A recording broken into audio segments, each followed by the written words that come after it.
Welcome back to only targeted channel. दोस्तों, मेरा इस चैनल पे आपको सबका बहुत बहुत धन्यवाद। और आज हम पॉलिटी का ये मेरा क्लास 7 होगा और आज एक नए टॉपिक के साथ फिर से हम शुरुआत करते हैं कि संघ और उसका राज्य क्षेत्र। इसके अंतर्गत हम क्या क्या चीज को पढ़ेंगे ये हम देख लेते हैं पहले, उसके बाद वीडियो की शुरुआत करेंगे पढ़ाई की। सबसे पहले हम देखेंगे कि भारत का संविधान का अनुच्छेद 1 जो है हमें क्या शक्ति प्रदान करता है। ठीक है, भारतीय संघ के अंतर्गत क्या क्या चीज शामिल है। ठीक है, भारतीय राज्य क्षेत्र के अंतर्गत क्या क्या आता है। ठीक है, इसके तहत किसके तहत संसद नए राज्यों को भारत में मिला सकती है। ठीक है, भारत का संविधान का अनुच्छेद 2 भारत की संसद को क्या शक्ति प्रदान करता है। ठीक है, भारत की संविधान का अनुच्छेद 2 भारत की संसद को क्या क्या शक्ति प्रदान करता है। संसद किसके तहत किसी भी राज्य को तोड़ सकता है या उसका नाम बदल सकता है। ठीक है, किसके तहत संसद जो है किसी भी राज्य को तोड़ सकता है या उसका नाम बदल सकता है। ठीक है, अनुच्छेद 3 भारत की संसद को क्या क्या शक्ति प्रदान करती है। ठीक है, और लास्ट पॉइंट हम देखेंगे आज, किसी भी सदन में बिल लाने से पहले राष्ट्रपति की अनुमति लेनी पड़ती है या नहीं लेनी पड़ती है। और लेनी पड़ती है तो क्यों लेनी पड़ती है और इसके पीछे का कारण क्या है, तो ये सारा चीज हम इस वीडियो में कवर करेंगे। सबसे पहले हम ये देखते हैं कि संघ के अंतर्गत ये दो चीज आपको याद रखना है कि संघ के अंतर्गत क्या क्या चीज आती है। संघ के अंतर्गत जो है केंद्र सरकार और राज्य सरकार, दो चीज आती है संघ के अंतर्गत। और राज्य क्षेत्र के अंतर्गत क्या क्या आता है, केंद्र आता है, राज्य आता है और संघ शासित प्रदेश जो कि यूटी बोलते हैं, जैसे दिल्ली, पुडुचेरी और भी ईटीसी बहुत सारा चीज है। तो ये दो चीज आपको याद रखना है। और फिर तो चलिए शुरू करते हैं कि संघ और उसका राज्य क्षेत्र। संविधान का अनुच्छेद 1 भारत को राज्यों के संघ के रूप में परिभाषित करता है। ठीक है, यद्यपि भारत राज्यों के समझौते का परिणाम नहीं है। कहने का मतलब हुआ कि जो भारत है वो राज्यों के समझौते का परिणाम नहीं है। ठीक है, यानी कि राज्य के समझौते के कारण ही संघ का रूप नहीं लिया गया है। ठीक है, भारतीय संघ के अंतर्गत केंद्र तथा राज्य सरकारें शामिल की जाती हैं। ठीक है, जैसा कि मैंने आपको वीडियो शुरू करने से पहले बताया कि संघ के अंतर्गत क्या क्या चीज शामिल की जाती है। भारतीय संघ के अंतर्गत केंद्र तथा राज्य सरकारें शामिल की जाती हैं। ठीक है, इन सरकारों को संविधान के द्वारा शक्तियां प्राप्त है, अर्थात ये शक्तियों के विभाजन के सिद्धांत का पर गठित है। और इन शक्तियों को केंद्र और राज्य की जो शक्तियां हैं उनको संविधान के द्वारा शक्तियां प्राप्त होती है। ठीक है, भारतीय राज्य क्षेत्र में केंद्र सरकार, राज्य सरकारें और संघ शासित प्रदेश आते हैं। ये भी आपको मैंने वीडियो शुरू से करने से पहले बताया कि क्या क्या चीज आती हैं भारतीय राज्य क्षेत्र में। भारतीय राज्य क्षेत्र में केंद्र सरकार, राज्य सरकारें और संघ शासित प्रदेश आते हैं। ठीक है, इस प्रकार भारतीय राज्य क्षेत्र भारतीय संघ की तुलना में अधिक विस्तृत संकल्पना है।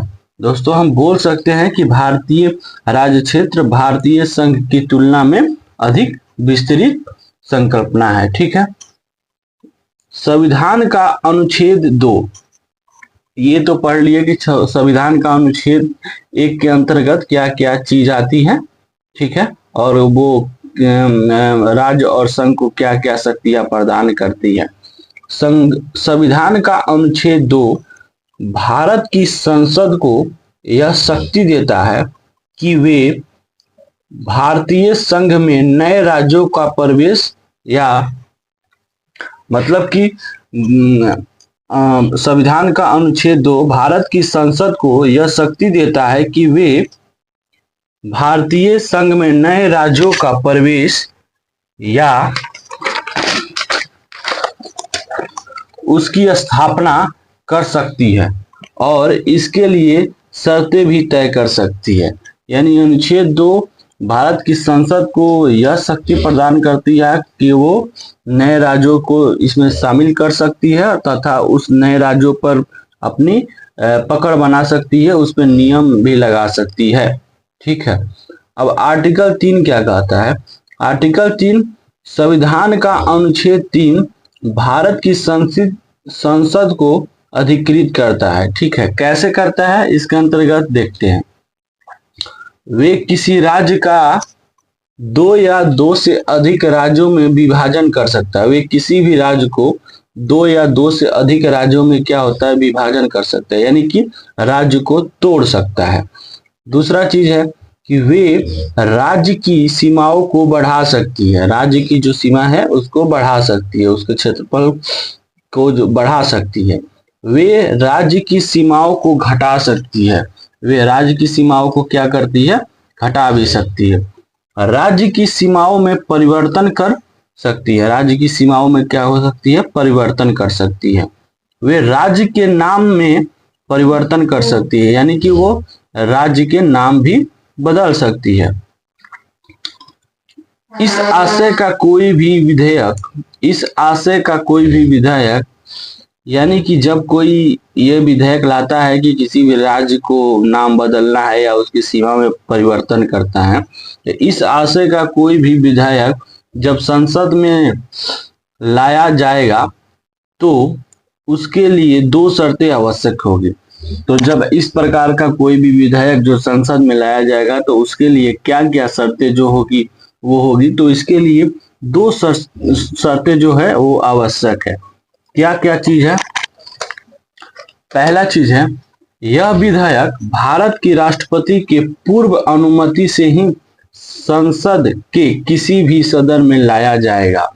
कहने का मतलब है कि यह विधेयक भारत की राष्ट्रपति के पूर्व अनुमति से, यानी कि यह विधेयक लाने से पहले भारत की राष्ट्रपति का अनुमति हमको लेना पड़ेगा और ये किसी भी सदन में इस विधेयक को ला सकते हैं। ठीक है। दूसरा चीज देखते हैं कि भारत का राष्ट्रपति ये अनुमति प्रदान करने से पूर्व संबंधित राज्यों के विधानमंडल को यह निश्चित समय सीमा के भीतर अपने राय जानने के लिए कहेगा। यह समय सीमा राष्ट्रपति के द्वारा बढ़ाई भी जा सकती है। यानी कि इसका कहने का मतलब ये हुआ कि भारत का जो राष्ट्रपति है ये अनुमति प्रदान करेगा कि जिस राज्य का नाम बदलना है उस राज्य के विधानमंडल को एक समय सीमा देगा, उसकी राय जानने की कोशिश करेगा और ये जो समय सीमा होगा वो घटा भी सकती है या बढ़ा भी सकती है। यानी 30 दिन भी हो सकता है, 40 दिन भी हो सकता है। ठीक है। अब देखिए, राज्य विधानमंडल की राय राष्ट्रपति पर बाध्यकारी नहीं है। ठीक है। उसकी राय जो है राष्ट्रपति पर बाध्यकारी नहीं है। यदि वह विधेयक संसद के दोनों सदनों के द्वारा साधारण बहुमत से पारित कर दिया जाता है तो विधेयक राष्ट्रपति के हस्ताक्षर के बाद कानून का रूप ले लेगा। ठीक है। यानी कहने का मतलब है कि यह विधानमंडल की राय जो है राष्ट्रपति पर बाध्यकारी नहीं है। ठीक है, कि राष्ट्रपति बाध्यकारी नहीं है। यदि विधेयक संसद में दोनों सदनों के साधारण बहुमत से पारित कर दिया जाता है, अगर बिल ला दिया जाता है तो राष्ट्रपति के हस्ताक्षर के बाद ये कानून का रूप ले लेगा। ठीक है। यह एक संविधान संशोधन माना जाएगा। ठीक है। किंतु अनुच्छेद 368 के तहत किया हुआ संविधान संशोधन नहीं है। यह एक क्या होगा? संविधान संशोधन माना जाएगा, लेकिन अनुच्छेद 362 के तहत किया गया संविधान संशोधन नहीं है। तो आई होप कि आपको ये सब चीज समझ में आया होगा कि संसद में किसी भी राज्य को नाम बदल सकती है या उसकी सीमाओं पर बढ़ा सकती है या घटा सकती है, या राष्ट्रपति का अनुमति लेना पड़ता है या नहीं लेना पड़ता है, और उसके लिए क्या शर्तें हैं। तो ये सब चीज आपको समझ में आया होगा। तो चलिए, ये वीडियो का फर्स्ट पार्ट था, और एक और पार्ट आएगा जो कि लास्ट पार्ट होगा।